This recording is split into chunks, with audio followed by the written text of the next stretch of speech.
नमस्ते दोस्तों, आपका गोल्ड प्राइस टुडे न्यूज में स्वागत है। और हम लोग चर्चा कर रहे हैं सोने चांदी के भाव की। मैं हूं वीरेंद्र व्यास और आज हमारे साथ हैं वंदना भारती जी।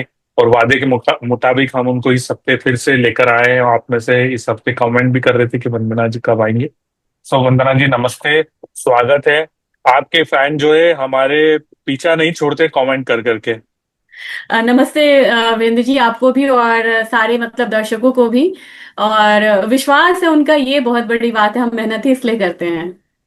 आगे बढ़ने से पहले जो हमारे साथ नए दर्शक जुड़ रहे हैं उनसे मैं रिक्वेस्ट करूंगा कि आप लोग जो है चैनल को सब्सक्राइब जरूर कर लीजिएगा। दोस्तों, अभी की सिचुएशन को कैसे एसेस करती हैं? ये जो पिछले अगर एक वीक माने तो करीब करीब 2,500 की तेजी आ गई और 1 लाख के पार भी भाव पहुंच गया एमसीएक्स पर।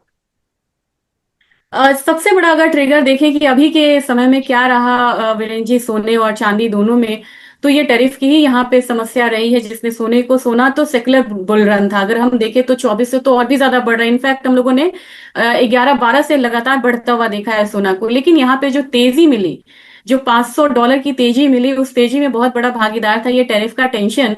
और उसकी वजह से हम लोगों ने शॉर्ट स्क्वीज होता हुआ देखा, सप्लाई टाइटनेस आता हुआ देखा। सेंट्रल बैंक से लेके जो एक्सचेंजेस थे, सबके बीच में होड़ लगी हुई थी, और रिटेलर्स भी उसमें शामिल थे कि उन्होंने भी यहाँ पे ईटीएफ बाइंग करी थी।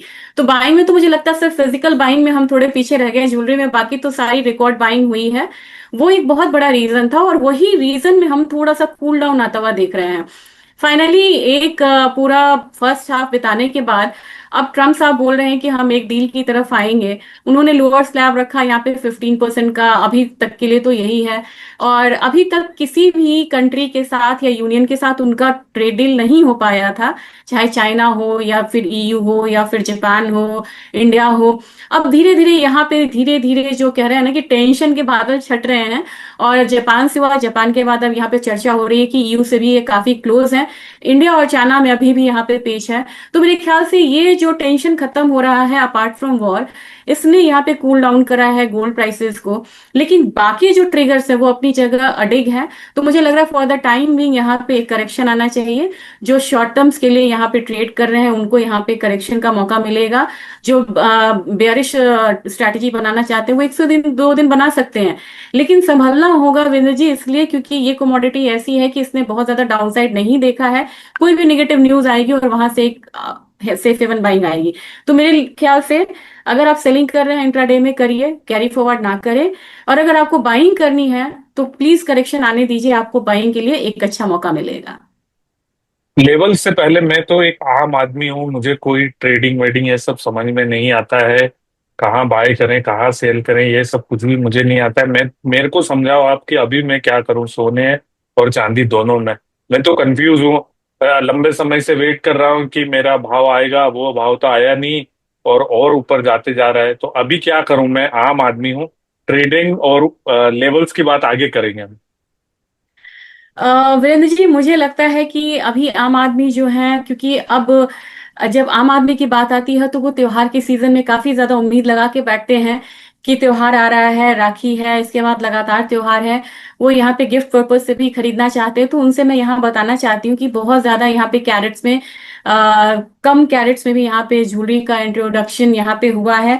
मैंने 9 कैरेट भी यहाँ पे आता हुआ सुना है, जिसमें कि 35% गोल्ड होता है, बाकी यहाँ पे कॉपर होता है। तो मेरे ख्याल से आप अपना जो आपका बजट है उसके अकॉर्डिंग आप ट्रेड यहाँ पे आप बाइंग कर सकते हैं। लेकिन एक चीज मैं आपसे कहूंगी कि इस बारी मैं दर्शकों को ये नहीं कहना चाहूंगी कि स्पेकुलेटिव कि यहाँ पे बहुत ज्यादा फॉल आएगा, ये लेवल्स आपके लेने वाला नहीं है, आप प्लीज यहाँ पे रुकिए। मैं कहूंगी कि कभी भी दर्शकों को, यानी कि जो इन्वेस्टर है, अगर उन्हें खरीदना है, चाहे वो गोल्ड हो या सिल्वर हो, मेरे ख्याल से एक उनको पहले तो रेंज ध्यान में रखना होगा कि ये रेंज आएगा तो इसमें मैं यहाँ पे ले सकता हूँ। तो मुझे लग रहा है कि एक बार 98,000 97,000 का लेवल आता है तो वहां पे उनको खरीदारी करनी चाहिए। छोटी छोटी आप खरीदारी करिए। और अगर किसी को फिजिकल गोल्ड लेना है, क्योंकि मैं त्योहार का समय है तो मैंने यहाँ पे ज्वेलरी की बात कर दी, और ज्वेलरी में आपको 18 कैरेट, 14 कैरेट, 9 कैरेट तक यहाँ पे आगे आप अपनी सहूलियत के अनुसार लीजिए।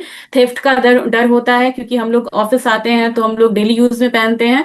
वो यहाँ पे कम कैरेट वाला भी ले सकते हैं, मतलब सोना।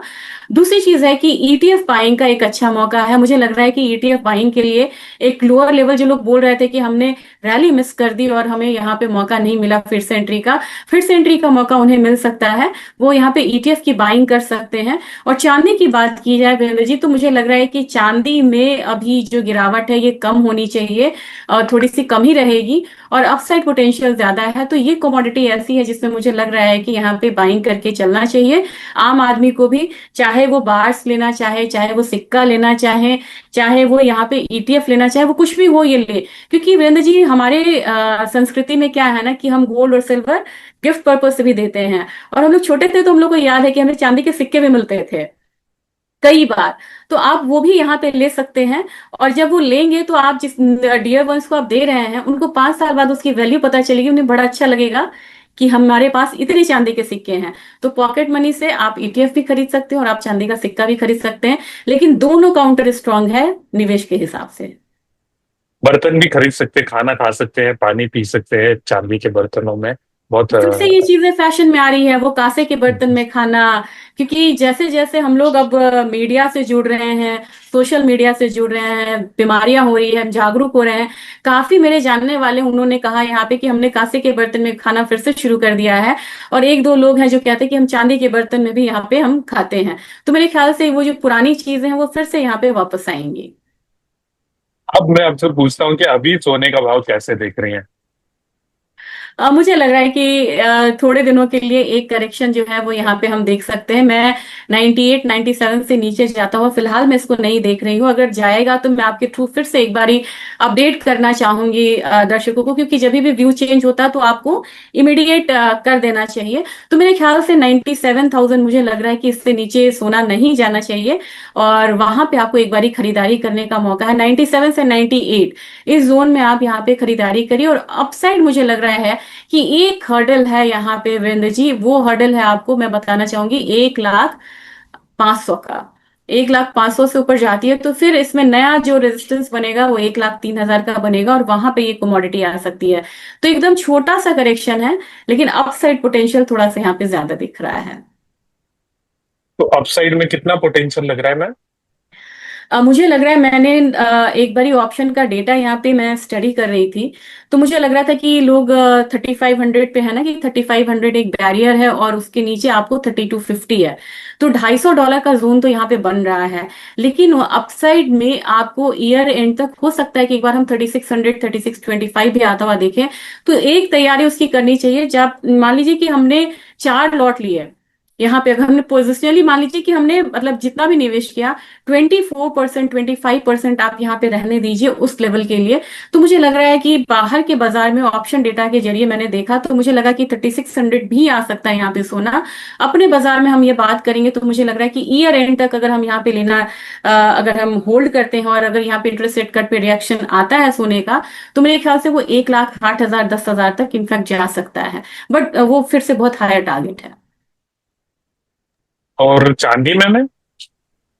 चांदी में मुझे लग रहा है कि क्योंकि क्या है ना कि अब मैं सोने का देख रही थी वीरेंद्र जी, बड़ा डेटा यहाँ पे वो है। सोना तो गहनों के लिए जाना जाता था, लेकिन मैंने देखा कि 39% वो मूव करती है इन्वेस्टमेंट डिमांड से, और 32% मूव करती है ज्वेलरी के डिमांड से। तो मैंने चांदी में भी यही चीज देखी, इंडस्ट्रियल डिमांड था। अब यहाँ पे चांदी का नया रोल आ गया है स्ट्रैटेजिक एसेट के उसमें। अब रशिया यहाँ पे सेंट्रल बैंक यहाँ पे चांदी खरीद रहे हैं। और मैंने ये देखा कि चाइना में अगर आप देखेंगे तो 87,000 से ज्यादा शॉप्स हैं चाइना में चांदी के। और 24 है वहां पे 1,000 1,200 शॉप्स और खुले जिसमें सिर्फ चांदी बिकती है। और अगर हम 25 का डेटा लें तो वहां पे 900 और शॉप्स खुले जिसमें कि सिर्फ चांदी बिक रही है। तो इतनी तेजी से ये विस्तार हो रहा है, और aggressively they are buying silver. तो मुझे लग रहा है कि सिल्वर में ये जो अग्रेशन है कंटिन्यू रखेगा, इन्वेस्टमेंट डिमांड भी और इंडस्ट्रियल डिमांड भी। और यहाँ पे जो स्ट्रैटेजिक रोल ये निभा रहा है, ये नई मतलब रोल में आया है, ये इसको ऊपर के साइड रखेगा। तो $45 मुझे लग रहा है कि हम 2025 के लिए मान के चले, $45। एक्सट्रीम केस में यहाँ पे मैं $50 मानती हूँ। और $45 के अनुसार अगर हम यहाँ पे हम देखें भारतीय बाजार में, तो भारतीय बाजार में मुझे लग रहा है कि 1,25,000 के करीब चांदी जो है इस बार आ सकती है, 1.25 लाख की चांदी हो सकती है। 1.25 लाख की चांदी और सोना भी जो है तेज रह सकता है। और जिनको खरीदारी करनी है उनके दिमाग में तो फुलफुलाने लगता है कि क्या करें कैसे करें। पर मैम अगर हम देखें अभी थोड़ा सा पॉलिटिक्स और जियो पॉलिटिकल के भी इवेंट्स की भी हम लोग बात करें, फेड को लेकर आपको क्या लग रहा है? क्योंकि एक के बाद एक इवेंट्स हो रहे हैं। आज फेडरल रिजर्व के ऑफिस में डोनाल्ड ट्रंप भी जाने वाले हैं। हमें नहीं पता, हम खाली स्पेकुलेट कर सकते कि वो क्या बोलेंगे क्या नहीं बोलेंगे, बोलेंगे भी कि नहीं वो हमें नहीं पता। पर इस तरह के जेस्चर्स, एक राष्ट्रपति जा रहे हैं फेडरल रिजर्व के ऑफिस में जिनको वो लगातार हमले कर रहे हैं, वहां पर जा रहे हैं उनके ऊपर, जो फेडरल रिजर्व के चेयरमैन उनके ऊपर ये भी आरोप है कि उन्होंने जो रिनोवेशन कराया फेडरल रिजर्व के ऑफिस का उसमें 600-700 बिलियन का कॉस्ट एस्केलेट कर गया है, वो एक अलग चल रहा है चीज। तो ये सारी चीजों को देखते हुए ये पॉइंट कितना महत्वपूर्ण है हमारे जो सोने चांदी को ट्रैक करते हैं उस लिहाज से? इतनी चर्चा अमेरिकन हिस्ट्री में मुझे नहीं लगता है वीरेंद्र जी कभी हुई थी फेडरल रिजर्व की, मतलब रेनोवेशन से लेके हम सक्सेसर की यहाँ पे बात कर रहे हैं।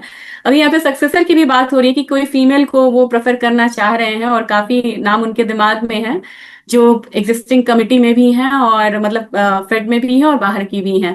तो मेरे ख्याल मिशेल से वीरेंद्र बोवेन, जी, मिशेल बोवेन नाम। जी जी जी। तो एक चीज यहाँ पे है वीरेंद्र जी, क्योंकि बाजार जो है वो अंदाजा जरूर लगाता है, क्योंकि पैसा हमारा यहाँ पे लगा हुआ है। और जब हम अंदाजा लगाते हैं तो स्पेकुलेशन नहीं होता है, हम इंफॉर्मेशन के आधार पे यहाँ पे अंदाजा लगाते हैं। ये जरूर लगाना चाहिए। पहला तो मुझे लग रहा है कि वो बार बार ये बोल चुके हैं उनके इस्तीफे के लिए, और वो खुद ही बोलते हैं कि नहीं सब कुछ ठीक है, लेकिन सब कुछ ठीक नहीं है। अगर आप ठीक है तो फिर आप पब्लिकली यहाँ पे बोल रहे हैं। दूसरी बात यह है वीरेंद्र जी की एक चीज और है कि उनका एक तो स्टैंड पॉवेल जी का भी बहुत यहाँ पे स्ट्रांग है। अभी तक 4.5% इतना हायर साइड ऐसे माहौल में कभी भी यूएस का इंटरेस्ट रेट नहीं रहा है। अगर आपको याद हो तो ये ऑक्सीलेट क्या करता है, कितने में, 2% से 2.5% के बीच में ज्यादातर यूएस में इंटरेस्ट रेट रहा है। 4.5% बहुत ज्यादा है। इन्फ्लेशन इतना भी हायर साइड नहीं है जितना कि एक्सपेक्टेड था। तो मेरे ख्याल से यहाँ पे एक दबाव भी रहेगा वहां पे, और वो दबाव इस बार फेस टू फेस, मतलब ट्विटर के जरिए, एक्स के जरिए नहीं, वो फेस टू फेस यहाँ पे एक मीटिंग करेंगे, वो दबाव रहेगा। दूसरी बात यहाँ पे सक्सेसर की हो सकती है। तो मेरे ख्याल से एक दबाव वाला एक टेंस्ड माहौल है, और ये जो मीटिंग हो रही है ये बहुत एमिकेबल मतलब सिचुएशन में नहीं है, ये एक टेंस्ड माहौल में रहेगा। और इसका इम्पैक्ट मुझे लग रहा है वीरेंद्र जी कल बाजार पे जरूर देखने को यहाँ पे मिल सकता है। मैम ये सही बोला आपने। और दूसरा, यूरोपियन यूनियन और अमेरिका की जो ट्रेड डील हो रही है, क्योंकि जापान की जो डील हुई उससे जो ऑटो मार्केट था उसको बहुत बड़ी राहत मिली, मतलब बहुत ही ज्यादा राहत मिली। और कहीं ना कहीं एक ऑटो मार्केट को लीज लाइन मिल गई कि चलो जापान से डील हो गई तो। और कल सारे ऑटो स्टॉक्स भी अप थे, इवन जापान के भी, जापान का मार्केट भी अप था। अब यूरोपियन यूनियन बड़ा है, वहां पर भी बहुत सारे कंट्रीज है जहाँ पे मैन्युफैक्चरिंग होती है, जर्मनी है और भी कंट्रीज हैं, दूसरे तरह तरह की मैन्युफैक्चरिंग होती है। वो डील कितनी महत्वपूर्ण होती है अगर होती है, और नहीं होती है तो? मुझे लग रहा है कि काफी इंपॉर्टेंट है वीरेंद्र जी। सिंपल सी बात है, सिर्फ एक एनर्जी सेक्टर में उठा के देखूं अगर यूरोप का, एक तो क्या हुआ कि यूक्रेन वॉर के बाद हमारा जो मतलब कि बड़े डाइवर्जेंस आए थे सप्लाई साइड में। रशिया से एनजी आना बंद हुआ यूरोपियन यूनियन में, और वो आना शुरू हुआ, सप्लाई शुरू हुआ यूएस से। और जब मैं देख रही थी जो टॉप 15, मतलब कि टॉप 50 कंट्रीज का एक्चुअली कंजम्पशन था, उसमें सबसे ज्यादा आपको यूरोपियन यूनियन का है। तो ये डील अगर यहाँ पे थोड़ी भी मतलब कि ठीक ढंग से नहीं होती है तो बहुत ज्यादा चीजों पे इम्पैक्ट आएगा। मुझे लग रहा है कि डील यहाँ पे पॉजिटिवली निकल के आनी चाहिए, लेकिन इतना भी मतलब पेच फंसा हुआ है यहाँ पे, बहुत ज्यादा आसान भी नहीं है। ये डील निकल के आती है तभी यहाँ पे आप देखेंगे कि सेफ हेवन बैंक थोड़ा सा गोल्ड सिल्वर से जाएगा। और एक इंडिकेशन यहाँ पे देखने को मिल रहा है, लगातार इतने मतलब जो कुछ खराब डेटा के बावजूद वहां पे यूएस का इक्विटी मार्केट बड़े हायर साइड ट्रेड हो रहा है, नित नए रिकॉर्ड बना रहा है। तो मुझे लग रहा है कि बाजार एक इंडिकेशंस दे रहा है कि इस बार हो सकता है कि डील हो जाएगा। डील हो जाता है तो करेक्शन आपको आएगा बुलियन काउंटर में, और इक्विटी में फिर से एक अपसाइड रहेगा। एक जगह और करेक्शन आएगा, वो मुझे क्रिप्टोज में लग रहा है।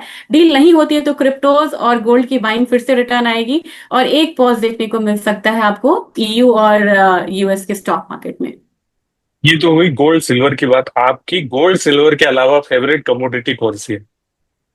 मैं ना वीरेन जी, बहुत लोग होते हैं ना, वो बोलते हैं कि 20 साल हो गया ना, तो लोग बोलते हैं, एक बोले कि मैंने चांदी में लॉस किया है, मुझे मतलब कि इसको कवर करना है। मैंने बोला ठीक है, मैंने उन्हें बोला सर गोल्ड में बाय आ रही है, मुझे चांदी का है तो चांदी से ही मैं मतलब इसको मतलब वो करूंगा, मतलब कवर करूंगा। मैंने बोला ठीक है। फिर मैंने बोला कि सर चांदी में मैंने अब सेलिंग लग रहा है, तो आप इसमें सेलिंग पोजीशन ले सकते हैं, पहले हम दे सकते थे ना क्लाइंट्स को। तो बोलते थे नहीं, बाइंग में लॉस किया है तो बाइंग से ही मुझे लॉस कवर करना है। तो मैं कहीं भी बहुत ज्यादा स्ट्रिक्ट नहीं हूँ वीरेन जी। मुझे लगता है कि जहां जो कमोडिटी यहाँ पे आपको मौका दे रही है, जो कमोडिटी आपको ट्रेंड लग रहा है और जहां पे आप ज्यादा से ज्यादा प्रॉफिट करा सकते हैं, उस कमोडिटी में एंटर करना चाहिए। मैं देखती क्या हूँ, तो भारतीय बाजार में आपको देखना पड़ता है, एक तो वॉल्यूम देखना पड़ता है, ओपन इंटरेस्ट देखना पड़ता है, बिड और आस्क का यहाँ पे आपको सप्लाई गैप आपको देखना पड़ता है। नहीं तो फंडामेंटल्स और टेक्निकल्स, अगर दोनों यहाँ पे मुझे कॉम्बो सही लगता है, तो मैं किसी भी कमोडिटी को प्रेफर करती हूँ। लेकिन बेस मेटल में मुझे लगता है कि कॉपर जिंक अभी एक अच्छी कमोडिटी है, एल्यूमिनियम क्रूड पे काफी बढ़िया ट्रेड करता है। और जब ऑप्शंस में अगर बात होती है स्ट्रैटेजीज की, तो मुझे लगता है कि क्रूड और नेचुरल गैस सबसे स्ट्रांग है एमसीएक्स पे। और नेचुरल गैस क्योंकि अभी एक जोन में फंसा हुआ है, जब हाई वोलेटिलिटी होती है तो नेचुरल गैस मेरी फेवरेट कमोडिटी होती है। और एग्री कमोडिटीज की बात करूं तो मुझे लग रहा है कि स्पाइसेस अभी काफी ज्यादा कवर अप करके रख रहा है, कैस्टर और स्पाइसेस। और हमारा मार्केट में डल है थोड़ा सा, तो मेंथा और ग्वार वाला काउंटर डल है। और लेड में थोड़ा सा कम प्रेफर कर रही हूँ, कि लेड में एक चीज है कि जब से लिथियम और सोडियम आयन बैटरी आया, लेड को इसने एकदम रेंज में किया। तो जो कमोडिटी आपको ट्रेंड में लगे, एग्री है, मेटल्स है, एनर्जी है, जो मुनाफा दे, वही साथी होना चाहिए आपको पोर्टफोलियो का। आप यहाँ पे बायस मत होइएगा कि इस कमोडिटी से ही हमें लेना है। मैं तो सोच रहा था आप एक कमोडिटी बताएंगी तो हमारे दर्शक पेन लेके बैठे होंगे कि ये वाली कमोडिटी का नाम लिख लेंगे। पर आपने तो जो पूरा पोर्टफोलियो ही बना दिया मेटल, मुझे लग प्रीशियस रहा है मेटल मैंने से जी, अगर के। इसकी बात हो ना, एक कमोडिटी कौन सी यहाँ पे मूव करनी चाहिए, तो मुझे लग रहा है कि थोड़ा सा वेट करिए। मुझे लग रहा है कि नेचुरल गैस में बहुत ज्यादा डाउनसाइड आ गया, वहां पे एक अपसाइड देखने को मिलेगा। और उसमें मैं इसलिए बोल रही हूँ क्योंकि नेचुरल गैस में क्या है ना, कि वहां से डाउनसाइड रिस्क कम है और अपसाइड पोटेंशियल काफी ज्यादा रहेगा। और हम आ रहे हैं यहाँ पे पीक समर डिमांड में, तो वो कमोडिटी यहाँ पे दर्शक जरूर ध्यान दें। और दो चीजें हैं, एक तो इन्वेंट्री है और दूसरा मौसम, उस पर बहुत ज्यादा डिपेंड करती है कमोडिटी। उन दोनों को स्टडी करिए और उस पर आप अपना निवेश करिए। चलिए मैम, बहुत अच्छा लगा आपसे बातचीत करके। जाते जाते कोई डिस्क्लेमर देना चाहेंगे आप? मेरा अपना कोई निवेश नहीं होता कमोडिटी में, लेकिन कंपनी में स्ट्रैटेजीज पे, मेरी स्ट्रैटेजीज पे क्लाइंट्स की पोजीशन हो सकती है। और दोस्तों, ये वीडियो हमने जानकारी के पर्पज से बनाया।